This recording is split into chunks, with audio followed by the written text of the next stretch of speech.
What's up guys, welcome to the channel. Today we got the Wuthering Waves 1.1 details here, and I looked over some of them a little bit. They look really good, but right now let's get into them, and I hope they continue these in the future. So first here we got the ecosystem, the new tuner synthesis feature. This has been something that people have been asking for a very long time.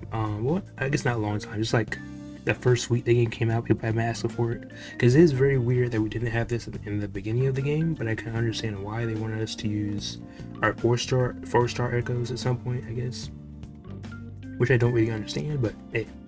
And it does seem here that you can convert your blue echo or blue tuners as well, which is really good. You get more and more ingredients for this kind of stuff, which is also really good. So yeah, this is overall a really good change, and yeah, it's really good. And they've increased unit XP, so obviously we're getting another level to our union level as well, at level 21, and so they're going to increase the level for that. This is also really good for new players, as we know, like the beginning look for this was a very it was very you know, it took a pretty long time for some people. It took not as much time for other people. If you were playing the game for long enough, probably wouldn't take you that much time, but now that they're increasing it, it should take you a shorter amount of time, which is really good.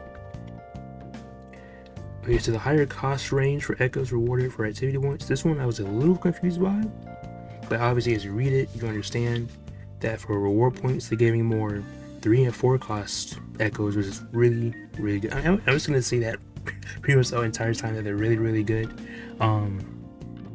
because the 1 cost ones you can obviously easily farm out. The 3 and 4 cost ones are harder to get, or at least the 3 ones are definitely harder to get than the 4 ones.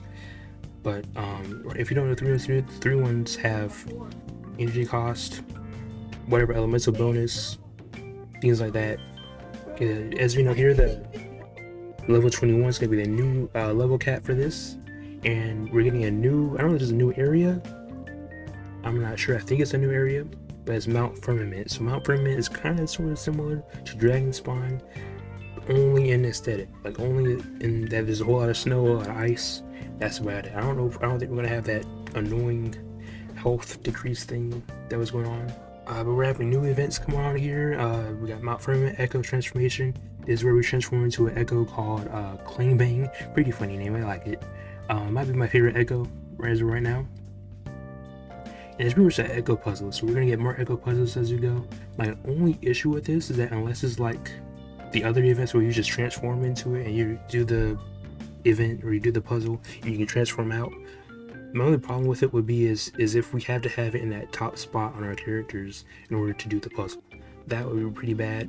I don't think it's going to be like that. Hopefully not. Hopefully it's like the flying do the hoops one, because that would be a whole lot easier to get in and get out and do the quest, and you know, so you don't have to do all the echo changing, all echo switching. This was one of the things I've been asking for a long time. I was going to have it in my review, which is the remove tacit field reward collection animation. I can't tell you how annoying it is for when you finish the tacit field and it does that whole like camera thing, like it's in Blender still or something. Like this whole camera thing, it's so annoying. It's like I already know I finished it. I don't need you to clap for me, okay? You know, so I'm glad they took that out. They lowered the show credit cost for echo leveling, which is really good, because I know in game, the main in-game issues that we're going to have in this game, I think, is going to be the show credits, and it's going to be the EXP farm, which is going to be super annoying as well. But overall, I think it's going to be a whole lot easier since they lowered the cost. And then the next thing is, yeah, the increased Coving item version exchange limit in the item exchange. In that item exchange, that's really good too, which means you're able to get more ingredients. Like this whole thing is just more ingredients, less price. You know, I was gonna say the whole Papa John's thing, but I ain't racist. You know.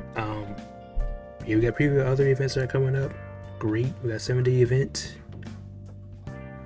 And obviously all of this is just more and more asteroid. The entire thing just more and more asteroid. It's the entire situation is more and more asteroid, which is great. Like more free pools, everything. And then we got the layer map. I kind of want this to be the entire map, because one of the things that is very annoying is when you have the chest icon and it covers like both layers of the map, so it makes you think it's on one layer when it's on the other layer, then you go to the other layer but it's like in a little pocket somewhere. It's pretty annoying, but I would like this for the entire map. I'm not entirely sure if it is. I hope it is. But yeah, and this is really cool. Quest progress, really dope. And you got the story quest gallery, so in case you miss any part of the story or you want to relook at them, or for my lore people out there, and it's for the new part of the story, and it's for my lore people out there that want to do lore videos or anything like that, they can look back at the story, see which parts they liked, which parts they didn't like, do a review on the story, all that kind of stuff. Really, really cool. Or in case you skip the story and you just want to read it, which I don't really know who's going to be doing that. This is really cool too. Again, these are just several great things for newer players. They're lowering the requirement for the level for story moments and main quests. That's really, really cool. Like going there from level 14 to level 11, really good, really great. So you can get past the story, start doing these events. Alright, so this is what I'm a little confused about with more number and types of guidebook activity points quests. So I'm not sure if they're leveling up from 80 to 100 for max, or if they're doing like the daily quest is 40, so they're doing like say you gotta pick certain flowers or whatever. If that was also going to be 40, so you can get it done faster. I'm not entirely sure. Hopefully it's the latter, because that would be really cool. But the increasing the max daily points you can get would probably increase the rewards you can get too, so that would be cool too. Yeah, this is cool. It's all this is fine. I don't really use the chat system. I don't use a controller at all. If you use a controller, you're weird. But I think overall this is really cool. I like this a lot, so I'm gonna so yeah. Overall, really, really good changes. I'm glad they're making these changes, and these events look really nice too. Hope they continue working on the game. Hope they continue listening to their players, and yeah, thank you Kuro Games for listening to your players. This is really good. Anyways, I'll see you on the next one.